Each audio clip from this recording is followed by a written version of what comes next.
Hello everyone, welcome to well wishes voice. Welcome to our fam. ఈరోజు చింతకాయ తొక్కు చేసే విధానం చెప్తాను. చింతకాయ అందరికన్నా ముందు అందరూ మన ఛానల్ని సబ్స్క్రైబ్ చేసుకోవడం అస్సలు మర్చిపోదు. సబ్స్క్రైబ్ చేస్తున్నారా? చూస్తున్నారు కానీ సబ్స్క్రైబ్ చేయట్లేదు, లైక్ కొట్టలేదు. ఖచ్చితంగా సబ్స్క్రైబ్ చేయండి, లైక్ కొట్టండి.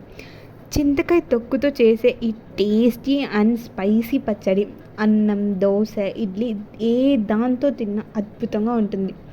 చాలా ఈజీగా ఇంట్లోనే తక్కువ పదార్థాలతో చేసుకునే ఈ ట్రెడిషనల్ ఆంధ్ర పచ్చడి మీ భోజనానికి టేస్ట్ ఇస్తుంది.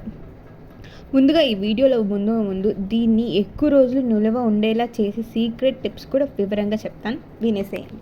చాలా జాగ్రత్తగా చూడండి. ఫస్ట్ మనం ఆవాల్ని ఫ్రై చేసేసుకొని పక్కన పెట్టేసుకోవాలి. తర్వాత మెంతులు, అది కూడా ఫ్రై చేసి పక్కన పెట్టుకొని రెండింటిని పొడి చేసేసుకోవాలి.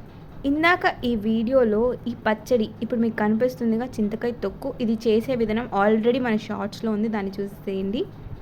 ఈ చింతకాయ తొక్కు మళ్ళీ పండు మిరపకాయలు రెండింటిని మిక్సీ పట్టేసేయాలి. పట్టేసి కచ్చా పచ్చగా ఉండాలి. మొత్తం ఎక్కువసేపు పట్టేశారంటే మీకు అంత టేస్ట్ రాదు, ఆ చింతకాయ ఫ్లేవర్ తగలదు. సో కచ్చా పచ్చగా మిక్సీ పట్టేసుకొని నెక్స్ట్ పోపు పట్టేసుకోవడం. పోపు ఎలా పెట్టాలన్నది జాగ్రత్తగా చూడండి. ఇది పట్టే దాంట్లోనే మనం మొత్తం టేస్ట్ అనేది ఉంటుంది అన్నమాట. ఫస్ట్ ఆయిల్ పెట్టేసుకోండి. ఆయిల్ వేసేసి దాంట్లో ఆవాలు, తర్వాత ఎండుమిరపకాయ, పచ్చిమిరపకాయ పడితే టేస్ట్ రాదు, ఎక్కువ రోజులు ఉండదు. సో దట్ ఎండుమిరపకాయ వేసేసుకొని తర్వాత ఇంగువ ఏంటంటే గ్యాస్ ఇలాంటి ప్రాబ్లమ్స్ రాకుండా ఉంటుంది. తర్వాత మనం మిక్సీ పట్టుకున్నాం కదా, అది వేసేసుకోవాలి. దాని తర్వాత సీక్రెట్ ఇంగ్రీడియంట్ మనం వేసుకున్నాంగా ఆవాలు, తర్వాత మెంతులు పౌడర్ చేసి అది ఇప్పుడు దీంట్లో వేసేసుకోవాలన్నమాట. దీంట్లో వేసేసుకొని కలుపుకొని అన్నంలో తింటే నెక్స్ట్ లెవెల్ ఉంటుంది. ట్రై చేయండి.